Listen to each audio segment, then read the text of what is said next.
I'm a power person. I pulled up. I outsmarted you again. Police today found 6 more bodies under the home of suspected killer John Gacy. One of America's most notorious murderers. Murder spree was first discovered on a cold December day.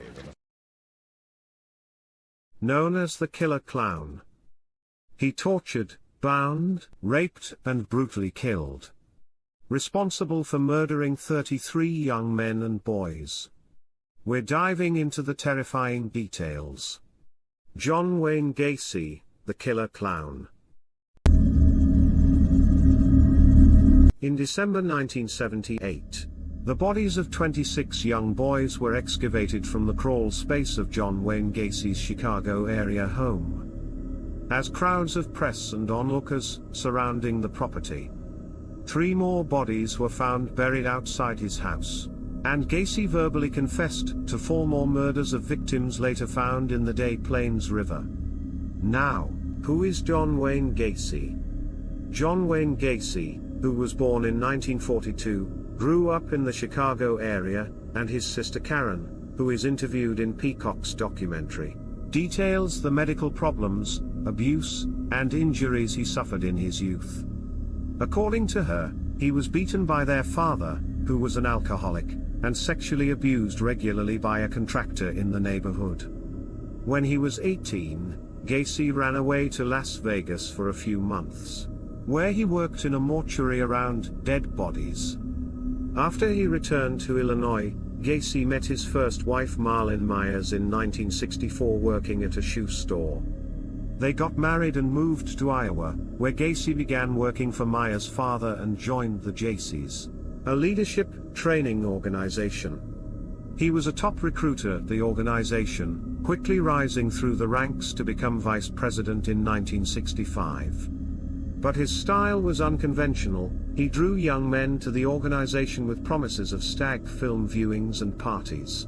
Eventually his behavior caught up to him, when a 15-year-old son of a fellow Jaycee named Donald Voice came forward and reported Gacy for forcing him to commit sexual acts with him. Gacy was convicted of sodomy in May 1968 and sentenced to 10 years in prison. He served 18 months of his sentence, and Peacock's documentary notes how well-liked and social Gacy was in prison, working in the kitchen and even organizing for a miniature golf course to be added to the grounds.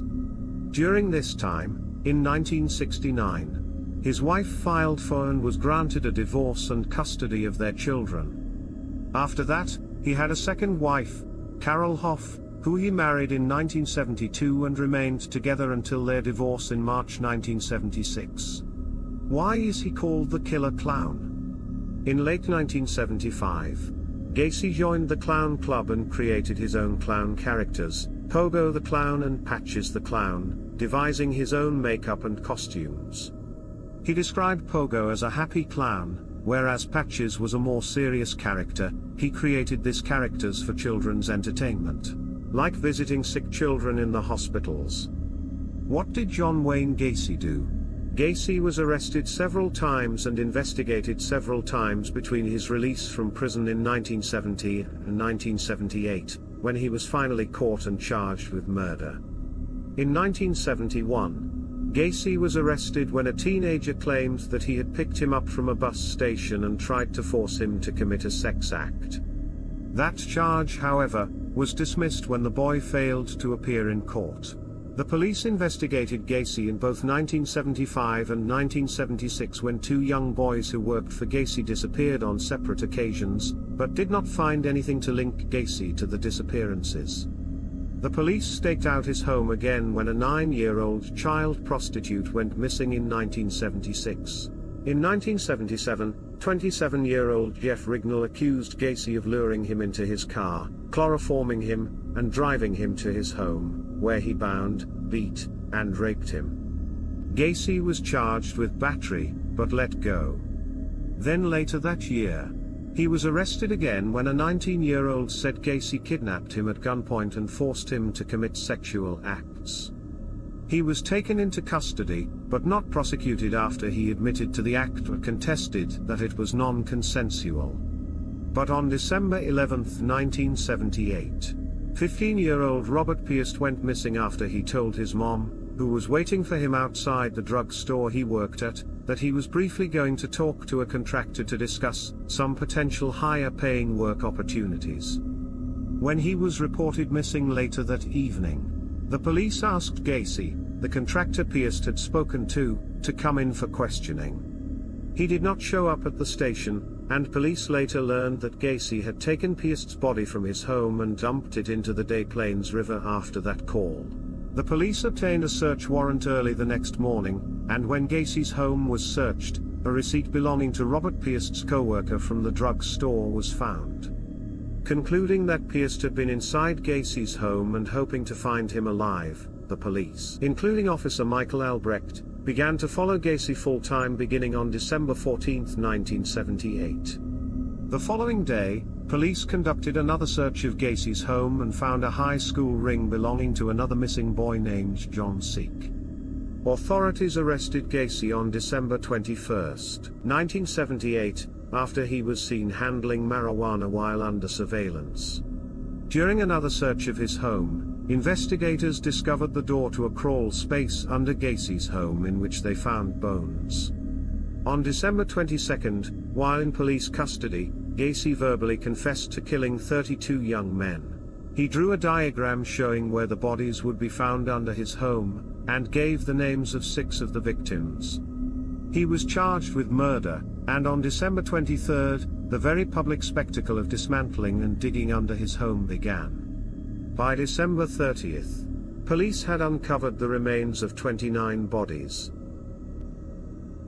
On January 8, Gacy was charged with the murders of 7 young men, aggravated kidnapping, deviant sexual assault, and taking indecent liberties with a child, to which he pleaded not guilty. On April 23, he was indicted for another 26 murders, and a judge later granted a motion that he would be tried for all 33 murder charges simultaneously. John Wayne Gacy's trial began on February 6, 1980, where his lawyers aimed to convince the jury that Gacy was not guilty by reason of insanity, while prosecutors argued for a death sentence. 5 weeks later, on March 12, 1980, the jury took less than 2 hours to convict Gacy of murdering 33 young men. The following day, he was sentenced to death. All appeals filed in the years that followed were denied, and Gacy spent much of his time on death row at Menard Correctional Center painting. On May 10, 1994, John Wayne Gacy was executed by lethal injection at Stateville Correctional Center. In 2011, Cook County Sheriff Tom Dart announced that his office would be renewing the search for the identities of the 8 remaining unknown victims in the case. With new DNA technology available, the police exhumed the remains and asked anyone who knew of a young boy who went missing between 1970 and December 22, 1978 to come forward. The following month, William George Bundy, who was 19 when he disappeared, was matched by the DNA of his sister to the 19th body recovered from Gacy's crawl space. This exhumation and renewed DNA matching process complicated things for one family. In 2012, Sherry Marino obtained permission to have her son Michael Marino's grave exhumed. He had been identified as a Gacy victim in March of 1980, but she had always doubted the match due to discrepancies between her son's dental records and the body found. The DNA of the exhumed body was not a match to her, and though her lawyers sent their findings to the police, the orthodontist who initially identified the body disputed that there is any discrepancy in Michael Marino's case. The police still count Marino as a Gacy victim. Peacock's 2021 documentary raises questions beyond the Marino case.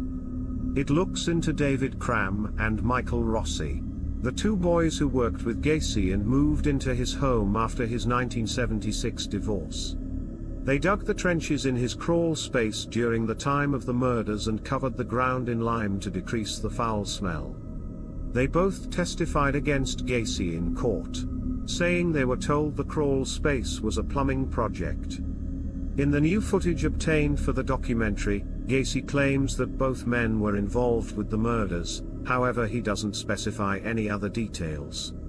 In an interview with Esquire, Officer Michael Albrecht, who helped catch Gacy, says he believes the serial killer acted alone with no other accomplices. Peacock's documentary proposes that there could have been more victims. Former police officer Rafael Tovar recounts Gacy telling him that 45 sounds like a good number when asked if there were more victims. When asked where the other 12 bodies might be, Gacy retorted, "No, that's your job. You got to find out." Gacy was an unreliable serial liar who from after his initial confession up until his death denied any wrongdoing of most of the murders he was convicted of, but Tovar states that he believed Gacy was being honest at that moment. The documentary also features Bill Dorsch, a former Chicago homicide detective who knew John Wayne Gacy, and once saw him with a shovel in the middle of the night in the yard of his mother's apartment building, where he kept the grounds in the 1970s. But when Dorsch called in to alert the police of this strange encounter after Gacy was arrested in 1978, the police did not immediately excavate the area. "I couldn't understand why anybody would not want to follow through on this," Dorsch told the Chicago Tribune in 2012. The documentary shows that the area was examined by radar and dug up in 1998 and 2013, although not in its entirety, and only in locations that witnesses have stated were incorrect. Alexa Danner, one of the executive producers of the series, told NBC, "If there are more victims out there and they could be connected to him, it would give resolution to any families who are still searching for answers." Gacy has not officially been connected to any other murders aside from the 33 he was convicted for by authorities. In 2017, victim number 24 was identified by DNA matching as Jimmy Hawkinson, a 16-year-old boy who had traveled from Minnesota to Chicago in 1976. 6 known Gacy victims remain unidentified to this day. Thank you for watching. Hope you've enjoyed this video. If that's what happened, smash the like button and subscribe to the channel for more true stories.